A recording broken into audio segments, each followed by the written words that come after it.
혹시 이런 상상 해보셨나요? 그냥 파일 하나 올렸을 뿐인데 우리 회사 웹사이트 전체가 완전히 먹통이 돼버리는 상황이요.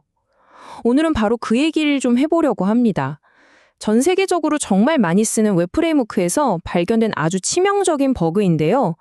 이게 방법은 간단한데 그 파급력은 상상을 초월합니다. 다시 한번 생각해보세요. 그냥 사용자가 파일을 하나 올렸을 뿐인데 갑자기 우리 회사 비즈니스가 완전히 멈춰버리는 거예요. 오늘 우리가 파헤쳐볼 문제가 바로 이겁니다. 어떻게 이런 일이 가능할까요? 자, 그럼 첫 번째 섹션인데요. 이 문제가 도대체 어디서부터 시작되는 건지 그 배경부터 차근차근 한번 살펴보겠습니다. 아파트 스트러치라고 들어보셨을 겁니다. 말 그대로 수많은 웹사이트나 서비스의 뼈대로 이루고 있는 아주 인기 있는 기술이에요. 그러니까 이렇게 널리 쓰이는 기술에 작은 흠집이라도 하나 생기면 이건 정말 큰일 나는 거죠. 자, 그럼 두 번째로 공격이 대체 어떻게 이루어지는지, 이제부터 해커가 어떻게 서버를 마비시키는지 그 구체적인 방법을 한번 들여다보죠. 이 취약점에는 CV2025-6475라는 공식 이름이 붙었는데요. 이게 뭐냐면 아주 간단히 말해서 스트러치가 파일 업로드를 처리할 때 임시 파일을 만들잖아요. 근데 이걸 제대로 지우지 못하는 거예요. 일종의 파일 누수 버그라고 생각하시면 쉽습니다. 공격 방식은요, 진짜 놀랄 만큼 간단해요. 여기 슬라이드에 나오는 것처럼 서버가 일단 임시 파일을 만들어요. 이건 정상적인 과정이죠. 근데 이 버그 때문에 일이 다 끝나도 이 파일을 안 지우고 그냥 놔두는 겁니다. 그럼 공격자는 어떻게 할까요? 그냥 이걸 무한 반복하는 거예요. 비유하자면 꽉 찬 우편함에다가 계속해서 광고지를 쑤셔넣는 거랑 똑같아요. 결국 어떻게 되겠어요? 서버 저장 공간이 순식간에 꽉 차버리는 거죠. 자, 그렇게 되면 결국 서버 디스크가 100%꽉 차버리겠죠. 그럼 웹사이트는 그냥 멈추는 겁니다. 새로운 데이터를 쓸 공간도 없고 기존 요청을 처리할 수도 없게 되니까요. 이게 바로 그 무서운 서비스 거부 상태에 빠지는 겁니다. 자, 그럼 이 모든 공격을 하는데 해커한테 로그인 정보 같은 게 필요할까요? 정답은 단 하나도 필요 없다는 겁니다. 제로, 0개예요.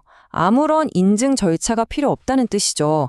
그러니까 인터넷에 공개된 스트러치 기반의 웹사이트라면 모든 잠재적인 공격 대상이 될 수 있다는 얘기입니다. 정말 무섭죠. 자, 그럼 이제 세 번째 파트입니다. 가장 중요한 질문이겠죠? 과연 내 시스템은 안전할까? 한번 직접 확인해 보시죠. 이게 공식 보안 권고에 나온 핵심 내용인데요. 문제를 보면 멀티파트 요청 처리 시 파일 유출이라고 되어 있죠. 이게 뭐냐면 큰 파일을 조각 내서 보낼 때 처리를 잘못해서 파일이 샌다는 거예요. 그 결과로 디스크가 꽉 차버리는 서비스 거부 공격으로 이어지는 거고요. 그리고 여기 보세요. 영향을 받는 소프트웨어가 스트러치 2, 6, 7, 거의 모든 버전이 다 해당된다고 보시면 됩니다. 이 슬라이드는 정말 자세히 보셔야 합니다. 지금 한창 지원 중인 6버전대, 7버전대 다 취약한 건 물론이고요. 진짜 문제는 바로 이겁니다. 이미 공식 지원이 끝난, 그러니까 EOL, 엔드 오브 라이프 상태인 2버전대 역시 이 취약점을 그대로 가지고 있다는 사실이에요. 보세요. 이 문장이 핵심을 찌릅니다. 지원이 끝난 버전을 쓴다는 건요, 앞으로 어떤 새로운 보안 구멍이 발견돼도 아무런 방어막 없이 그냥 맨몸으로 맞아야 한다는 뜻이에요. 정말 위험천만한 상황인 거죠. 자, 네 번째 파트입니다. 그럼 만약에 에이 설마 하고 이 문제를 그냥 무시하면 어떤 끔찍한 대가를 치르게 될까요? 이게 비즈니스에 어떤 영향을 미치는지 한번 보시죠. 단순히 서비스가 멈추는 걸로 안 끝나요. 당장 매출 손실이 나겠죠? 또 이걸 복구하려고 우리 엔지니어들이 밤새워야 하고요. 진짜 최악은 시스템이 다운되는 과정에서 중요한 고객 데이터 같은 게 날아가 버릴 수도 있다는 겁니다. 이건 그냥 기술적인 문제가 아니라 우리 회사 전체로 흔들 수 있는 아주 심각한 위협입니다. 자, 이제 다섯 번째입니다. 그럼 이 무서운 위협에서 우리 시스템을 어떻게 안전하게 지킬 수 있을까요? 아주 명확한 해결책을 지금부터 알려드리겠습니다. 해결을 위한 4단계 실행 계략입니다. 아주 간단해요. 첫째, 우리 시스템 중에 도대체 어디에 스트러치가 쓰이고 있는지 전부 찾아내서 노출 평가를 하는 겁니다. 둘째, 찾았으면 방영이 안전한 버전으로 업그레이드를 해야겠죠? 셋째, 업그레이드하고 바로 적용하면 절대 안 돼요. 실제 서비스에 적용하기 전에 개발 환경에서 충분히 아주 철저하게 테스트를 해야 합니다. 그리고 마지막으로 평소에 디스크 사용량을 꾸준히 모니터링하면서 이상한 점은 없는지 감시하는 습관이 중요합니다.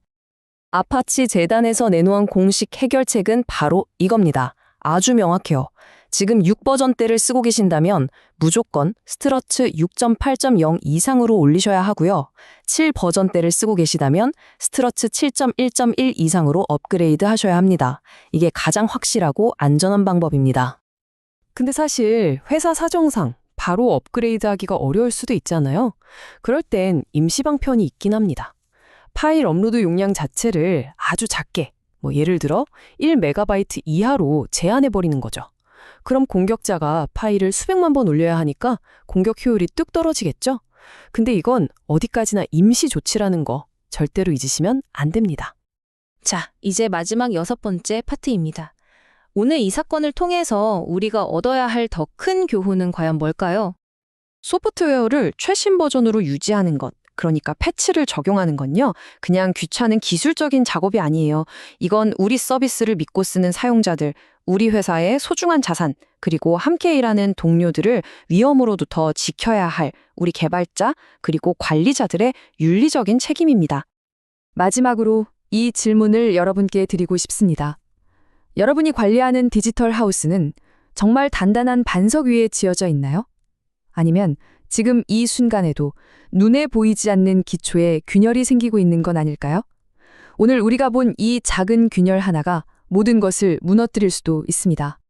이런 새로운 위협 정보를 남들보다 한 발 앞서 아는 게 정말 중요합니다. 오늘 제가 설명해드린 내용이 도움이 되셨다면 구독과 좋아요 꼭 좀 부탁드릴게요. 여러분이 눌러주시는 클릭 한 번 한 번이 저희가 더 유용하고 깊이 있는 보안 분석 컨텐츠를 만드는데 정말 큰 힘이 됩니다. 감사합니다.